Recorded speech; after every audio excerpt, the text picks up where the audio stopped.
Bonjour, bienvenue sur la chaîne YouTube de Maître CIBF.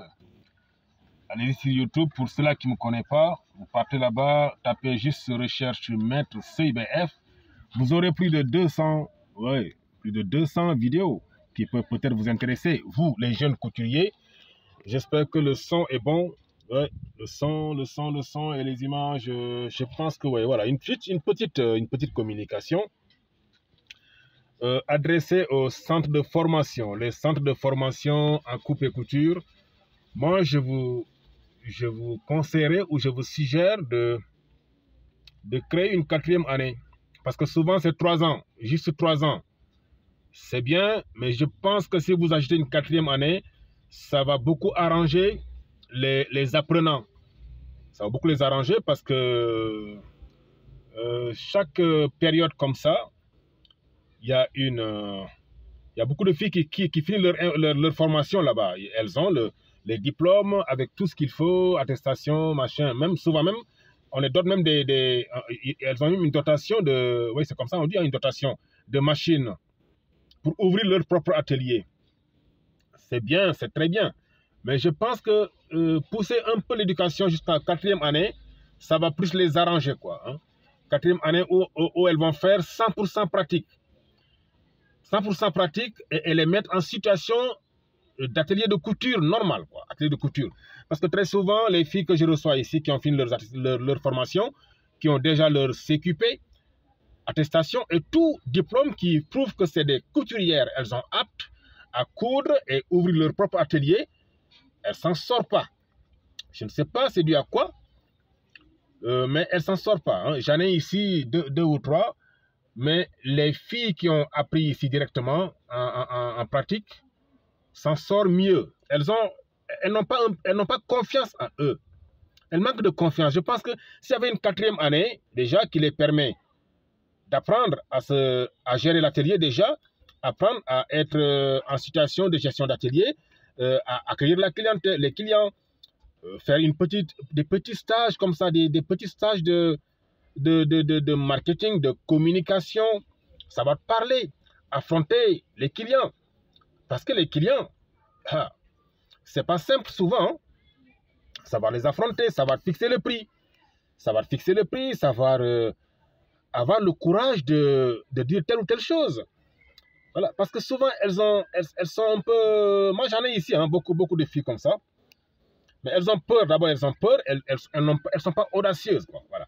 Il y a des modèles, elles ont peur de le faire. Et même pour qu'elles se terminent un complet dans la journée, c'est tout un problème. Hein.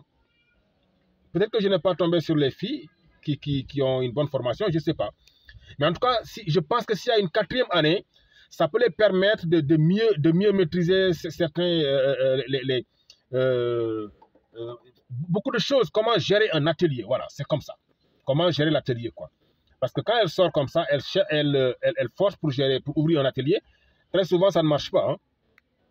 Très souvent, ça ne marche pas. En tout cas, il y a beaucoup. Elle essaye 1 année, 2 ans, 3 ans. Après, paf, tu passes, l'atelier est fermé. Elle est où? Ah, elle est mariée. Ah, j'ai changé de travail. Souvent, ah, tonton, c'est difficile. Oh, j'ai changé de travail. Bon, souvent, c'est compliqué. Je ne sais pas ce qui se passe. Mais en tout cas, elle ne s'en sort pas. Donc, créer 4e année. Dès qu'elle vient, souvent, c'est dans un atelier, pas dans les centres de formation, mais dans un atelier réel, quoi. Créer des ateliers d'or. Là, ce sera 4e année, ça les permet de se mettre en situation de gérer un atelier. Voilà, gérer un atelier. Même si elles vont s'associer 2, 3, 4 comme ça, avec une petite subvention, les aider à avoir leur atelier. Et recruter aussi des maîtres tailleurs qui viennent les aider. Les montrer réellement comment on gère un atelier. Elles ont beaucoup de problèmes à ce niveau-là. Beaucoup de problèmes. Quoi. Moi, j'en ai ici. Hein. J'ai des filles ici qui sont s'occuper, elle a tout, mais c'est compliqué. Quoi. C'est compliqué. Donc, cette formation-là des jeunes filles dans les centres, c'est très bien. Vraiment, c'est bien. Mais je pense qu'il faut ajouter 4e année. Au lieu de s'arrêter aux 3e année, 4e année. Maintenant, 4e année, c'est carrément pratique.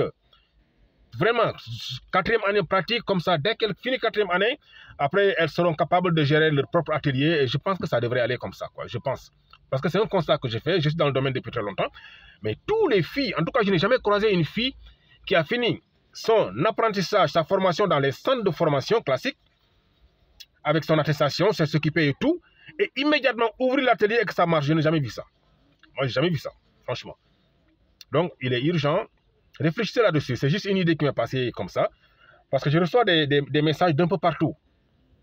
Et hier nuit, j'ai reçu même un message. J'ai communiqué avec une fille du Sénégal, de Rufisque. Je pense qu'elle s'appelle comment encore là? J'ai oublié son nom. J'ai oublié une certaine Camara. Raki Camara. Raki Camara, si tu vois ma vidéo, je te salue, Raki. Et t'encourager d'aller, voilà, de ne pas se décourager, quoi. Mais je pense que s'il y a une quatrième année, ça sera vraiment bien, quoi. Hein. Ça sera bien comme ça, elles pourront bien travailler, quoi. Ensuite, deuxième conseil, là, c'est par rapport à vous, hein, les filles qui viennent de sortir des centres. Ne vous dispersez pas. Choisissez soit la coupe féminine, vous vous concentrez sur la coupe féminine. Vous le maîtrisez bien, vous faites des très belles tenues en pagne, hein, vous vous spécialisez en pagne, là c'est sûr que ça va cartonner et vous allez gagner beaucoup d'argent. Mais si vous vous dispersez comme ça, ah tiens, j'ai appris au centre comment on trace un pantalon, comment on fait un pantalon, une chemise, ah j'ai fait la haie, j'ai fait ça. Et tu veux tout faire en même temps, ça ne va pas aller, ça va traîner. Tu ne seras pas très bon en rien parce que tu sais faire un peu partout. Chop, chop, chop, chop, on fait un peu partout, mais on n'est pas bon dedans. Donc les vrais clients qui donnent de l'argent, tu ne les aurais pas. Non, tu ne peux pas avoir les vrais clients qui viennent te donner de l'argent. C'est les petits clients que voilà, c'est tes amis, tes copines, les cousines, les gens du quartier. Bon, ça, je ne suis pas sûr que tu pourras acheter une belle moto, scooter, ou bien une voiture, ou bien construire ta maison. Et quand on travaille, quand on fait un métier, on se bat, on apprend un métier. Je me demande, est-ce que mes images là, c'est clair? Ok, parce que je l'ai pris comme ça seulement pour... je pense que là, c'est bon, voilà, c'est bon. Donc, spécialisez-vous, vous les apprentis qui viennent de finir dans les centres de formation, il faut que vous vous spécialisez, voilà. Soit vous faites la coupe masculine, les pantalons, chemises, hein, costumes, abacos, et que vous êtes très bon, tu es très bon là, dans ce domaine, là tu auras beaucoup de clients, et des vrais clients, des gens qui te payent de l'argent. Là tu fais des bons chiffres d'affaires, et rapidement tu as de l'argent. Parce que la couture, si tu maîtrises, tu n'es pas feignant, et que tu as appris comment gérer un atelier, mon Dieu, il y a de l'argent dedans. Bon, je ne te promets pas la richesse, être milliardaire, hein, mais en tout cas, tu peux vivre décemment, hein, avoir construit ta maison, avoir ta voiture, je veux dire, ça va quoi. Hein, tu ne seras pas, en tout cas, tu ne vas pas mourir de faim parce que les gens vont toujours s'habiller. Même s'il y a les produits chinois, les Chinois qui courent, les prêt-à-porter, machin, tout ça. Non, il y a des gens qui, jusqu'à présent, qui veulent donner des habits, en cours de tenue, le sur-mesure, venir coudre chez toi. Donc, si tu es bon dans quelque chose, ne te dispersez pas. Pantalon, chemise, Grand Dakar, machin, non. Il faut vous concentrer sur quelque chose d'abord. Je viens de finir ma formation, je me concentre sur la coupe de pagne. Les pagnes, des très jolies pagnes. Quand je finis mon complet pagne, mais il n'y a pas son deux, hein, tout le monde est d'accord. Là, tu as des vrais clients. Ou bien tu te concentres en costumes, les abacos, ces genres de coupes-là, modernes. Ou bien tu te spécialises en ensemble tailleur. Justement, les ensembles tailleurs dames, rarement que je vois quelqu'un qui sait le faire très bien. Très, très bien. Surtout au niveau du montage des manches, la coupe, des carrures et tout. Mon Dieu. Si tu sais le faire, il y a de l'argent dedans. En tout cas, ne vous dispersez pas. Concentrez-vous. Vous venez de finir le centre de formation. Vous avez vos diplômes. Donc, ne vous dispersez pas. Concentrez-vous sur quelque chose, sur un domaine bien précis. Là, tu es bon. Tu vas faire une petite formation en entrepreneuriat, des trucs comme ça. Là, tu sais comment gérer ton business. Et là, tu vas t'en sortir, quoi. Là, c'est sûr que tu vas cartonner, quoi. Donc, premier conseil, ça, c'est destiné au centre de formation. Pardonnez, les gars, cherchez à ouvrir 4e année. Au lieu de limiter seulement aux 3e année, les filles, elles sortent comme ça, elles ont des machines, elles ont tout. Elles sont très enthousiastes, mais dès qu'elles ouvrent un atelier, c'est là qu'elles comprennent que c'est pas arrivé. Franchement, c'est pas du tout arrivé, quoi. Ça les décourage. Après, facilement, elles rangent les machines, elles vendent. Elles ne vont même plus parler de couture parce qu'elles ont souffert pendant des années, 3 ans déjà de formation. Ensuite, elles ont ouvert un atelier, ça brûle, ça ne marche pas, ça les décourage, elles vendent les machines et puis c'est fini, quoi. Hein? Et c'est dommage, quoi, de perdre du temps comme ça. Donc, ouvrez 4e année.